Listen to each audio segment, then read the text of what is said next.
Hello, welcome to today's coffee break. I have a special guest. Jess Freeman here from Jess Creatives is here. I'm actually hanging out at her house for a couple of days, so she's joining me for Facebook Live today. So today we are talking about some tips to make the biggest marketing bang for your book on launch day or launch week. So we've been talking on the blog, on the Facebook page, wherever, that book marketing is a long game. It's a marathon, not a sprint, but you do want that initial oomph push for sales. So there's a lot of things that you can do, but we're going to talk about 5 quick tips today.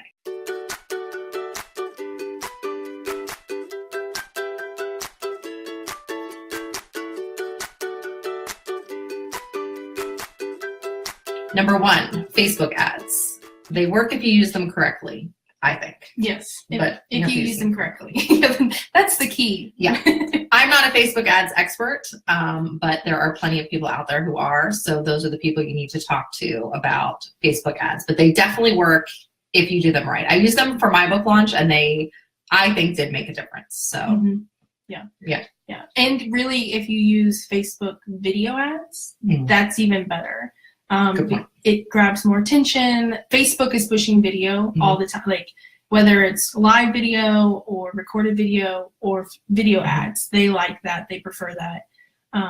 Think about how many times you see video on your feed now with ads and stuff. So if you can do that, it doesn't need to be something fancy. Like if you've noticed, Melissa Griffin does Facebook video ads sometimes. And hers, she's sitting at her laptop and just, hey, this is what I'm talking. It's not, doesn't have to be some big production you're walking down the street. There's definitely some of those, but I've seen a lot, because I think a lot of the advertisers or, people like us are leaning towards making ads that look more real, not fancy. Less curated. Yeah, even just photo ones. It's just yeah, that's true. I've seen a lot of that. Yeah. So okay, that's a good tip. Guys, listen to her. She knows what she's talking about with video. And a lot of other things, but video. So but we're gonna focus on video. Yes. That's your new thing. You're the video queen now. Okay, so second tip, launch cheerleaders. You can call them launch cheerleaders, you can call them launch ambassadors, you can call them book ambassadors, whatever you call them, you need them and you need to use them.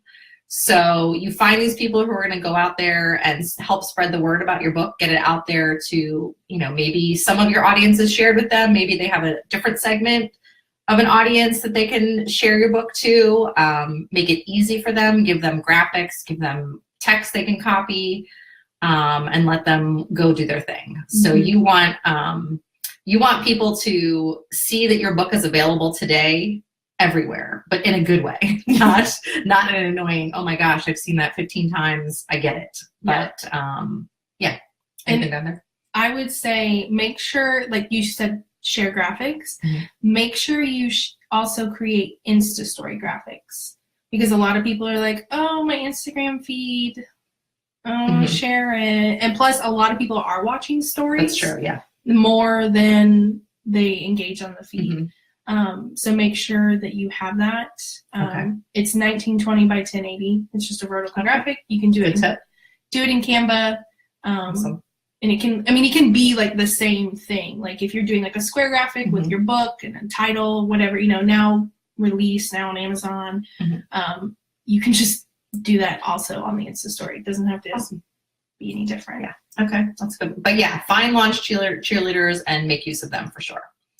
Number 3, book trailer. This is getting to be a bigger deal with nonfiction books. It's been a fiction book thing for a long time, because there's a lot more you can do with fiction books. You can, do things with your characters and your setting and your plot and all of that. But it's definitely getting to be, like Jess was talking about video earlier, video is the big thing. And so book trailers are becoming a big thing for nonfiction books as well, because you can show your personality as the author and build your trust factor, and you can talk about your book and just get it, get the graphics in front of people, get you in front of people. And it's just, some people like to see things instead of reading them on your book sales page. So yeah. And so put that video on YouTube so that you hopefully show up more in search. You may not, if your book is, something like the Jodi Brandon, memoir, like people may not be like searching for that, Probably but if not. you already have a YouTube channel, that's a great place. But Okay. then make sure you embed that on your sales page. Like you should have, if you may not need an entire website for your book, but you should have a dedicated page for your book on your website. And that's where you should also put your video. Okay. And video on like sales pages boost conversions by like 80%. Wow. So that's a big number. So that's a no-brainer. Then. Yeah, like it can really make a difference, especially if you're talking about like why they should get the book, how it's going to help them, all that kind of stuff. And then you just have like a buy now button. Yeah, a lot of it's the same information you have on your book sales page. It's just, in a video format. Yeah. And it's called a book trailer, not a book video. Yeah. Who knows why. Okay, so number 4, limited time bonuses. Same as any other launch, you want to try and create a little bit of scarcity, reward people for buying on launch day or cart open day or whatever you want to call it. So this could be, extra content not included in the book, like maybe a worksheet, something like that. It could be like swag that you send people, like a bookmark, or there's the possibilities are endless when it comes to that. It just depends on how much money you want to spend. But some kind of limited time bonus to sort of, encourage people to buy more of your book. Yeah. And I know Jessica Rasdale, we worked on her book and she did bookmarks. I think that was one of her launch or pre-order bonuses. And on her book cover, if you haven't seen it, it's like purple shattered glass.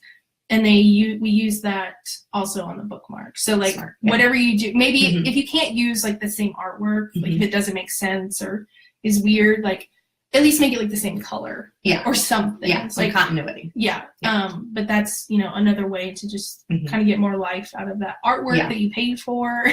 Right. Yeah. So this is one of these is fiction, one's nonfiction. But just to show you a couple examples, I know somebody who did like a health and wellness recipe book, and she did all natural lip balm as a piece of swag. And then this is, this wouldn't apply because it's fiction, but just to show you like imagination wise, a romance novelist that I know, she wrote like a racier novel under a pen name. She didn't want to use her own name, but she did individual condoms with like a picture of the main character. I thought you were going to say picture of herself. No. I was like, that's super awkward. That would be weird. No, a picture of her book character who's on the cover of her book, though. Gotcha. So, I'm not recommending that. I'm just saying use your imagination. Get creative. And get creative. Keep creative, guys. Yes. Okay, so, and number 5 is optimize your use of Amazon. Amazon is a search engine. People go there to buy things. They go there to buy books. And as an author, that's a gold mine for you if you utilize it. So you want to be really strategic with your book categories. I suggest using 2 categories, like a general one and then a more specific one. Nice. And be strategic with your keywords also. They let you use keywords, so take advantage of that. Yes, that's really smart. And you've told me, I'm working on my book, and you mentioned roadmap and guide, because that applies to what I'm writing about. And I made sure to note those keywords in my Google Doc so I don't forget them, because I haven't finalized the title. But even if it's not in the title, I could put it in the keywords or stuff like that. So see what people are searching for also with books like yours, and then use those in your keywords for sure. But they're letting you do that for free, so it's silly not to take advantage of it, especially since that's something like 80% of books are sold on Amazon. So you have to take advantage of that. So those are my 5 launch tips. Good stuff. Thank you for your input. Thank you for being here. No coffee for me today on the coffee break, just water. I had coffee earlier and iced tea, so that's more than enough caffeine. So I will see you next time. If you have any questions about or other tips you want to share, throw them in the comments. And hi Emily. And we'll catch you next time. Well, I'll catch you next time. Justin will catch you next time. Thank you for being here. Yes, thanks for having me. You bet. Bye. Bye, everybody.